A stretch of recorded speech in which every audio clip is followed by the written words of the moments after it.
Hello and welcome to Mobile Mondays. Yes, it's that time of week where I'm going to look at mobile games and show you why they're worth picking up. This week I'm going to be kicking off by looking at two examples of the side-scrolling genre.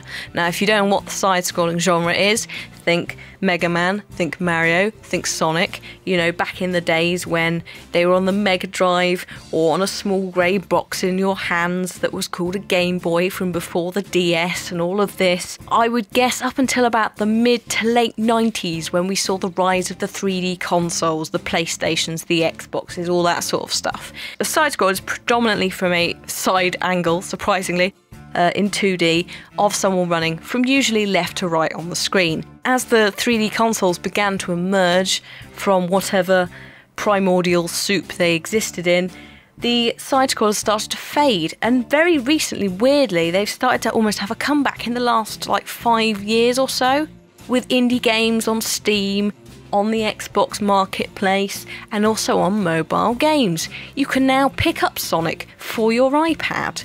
You know, the original, if you're a massive fan and want to spend, I can't remember how much it is, like £7 on the first 2 levels, which is absurd and you shouldn't do it. The point is, side-scrolling is perfect for the iPad. Why, I hear you ask? Well, let's talk about Whale Trail.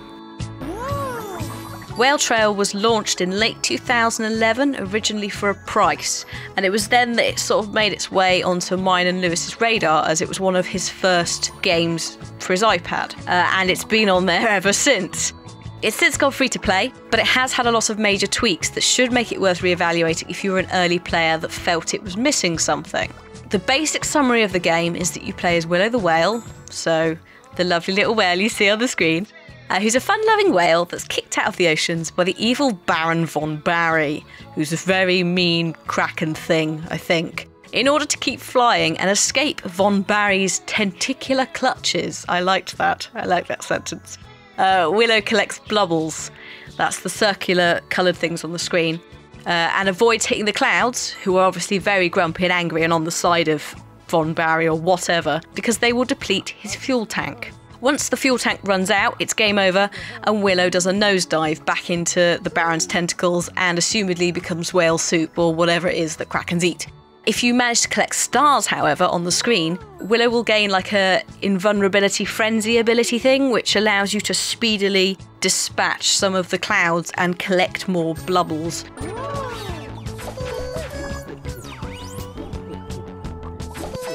For a limited time, of course. The game develops through a series of levels which are themed by the colours of the rainbow and consequently get more and more nails as you progress, and you can get achievements for that and compare with your friends how hard certain colours are. The green one is particularly nails, we discovered. It's a very, very simple premise. There's not too much to the game, but really that doesn't need to be.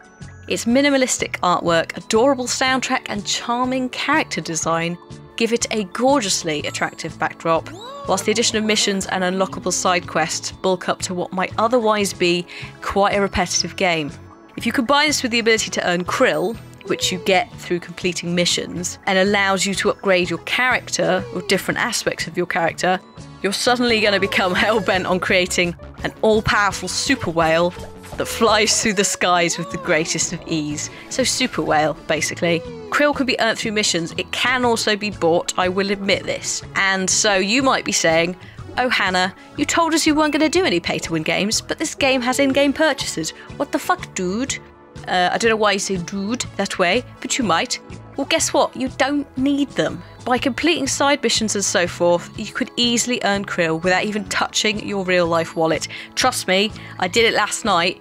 I earned 72 doing a really shit run of the red bit, and I failed immediately. I still earned 72 krill, and I got a revive booster for the next run. It's very, very rewarding. And so, if you don't believe me anyway, then you can go try it yourself, because after all, it's free. So moving on from flying whales, let's talk about flying bat people things in Badland. If you don't know what Badland is, here's the summary for you. Some sort of nasty shit has gone down in the Enchanted Forest, or some other magical land, who knows. They all look the same nowadays. You play one of the little people tasked with finding out what's going down. Along with over 80 unique levels in the base game, Badland equips itself with a physics engine to create a tense and obstacle-filled series of levels, trust me. It's tense. I've heard Lewis shouting at it. And they say they're going to keep adding more and more. And maybe more, but don't quote me on that. Basically, regular updates with new levels, which is fantastic. There aren't enough games that are actually updated like that, even on, I don't know, Steam. Combine the hilariously large number of traps with other features like size modifiers and cloning and like an ongoing level up system as part of the campaign, a little bit like Willow, and suddenly you end up with like a small army of bat people that, despite looking quite useful and maybe menacing, will just end up bouncing off of each other in a semi-uncontrollable manner until they all die by impaling themselves on spikes. The game morphs from being a simple and calculated, "oh, I must avoid that carefully," into a frantic and chaotic scramble to just get one of the buggers to the end. But you must be careful. If you take the wrong power up, or you get too many of them, or you end up growing too much, you might not be able to get through that tiny little gap that's always waiting for you right at the end of the level, and then you won't be able to complete it and you'll have to go back and do it again because you're a noob. What did surprise me, however, about Badlands was the quality of the local multiplayer. Mobile multiplayer games tend to either be rehashed things like Monopoly or Scrabble, come on, we all know this, or a terrible add-on to try and get more money by forcing competitions with your friends, like The Simpsons Tapped Out, where I had an ongoing competition with Terps for about 6 months, and I think we spent too much money on that and it was dangerous. Don't do it, guys. Don't do it. Badlands has none of this, instead allowing up to 4 people to crowd around the same device and compete by assigning different touch points for each player. Players must then race to the end of the level but can choose to screw over their friends by using the physics and power-ups to shove, block or outrun them out of the race entirely. Think of it as Smash Brothers for your phone, only minus Nintendo because they didn't get the invite. It's good, it's very good. If you need a quick sort of multiplayer game, it's certainly fantastic. The results will probably be different every time as well. Think of it almost a little bit like Trials as well. That sort of element of it, you can play a very quick game with it. It's not an ongoing thing. It's not going to take real time to wait for turns to be done. It's fast, it's frantic, and it's a lot of fun.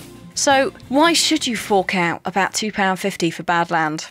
Well, it's got a damn good track record for pleasing people, even those people who are shit at it like me. Along with a near perfect rating on the iTunes store, it's got a lot of awards, including, not surprisingly, 2013 Apple Design Award, which, you know, the graphics and the audio, I don't think I even need to bloody discuss them. They are astonishingly good and lovely and beautiful, and yes, let's leave that there. They've also been awarded the App Store iPad Game of the Year 2013. I'm not sure why.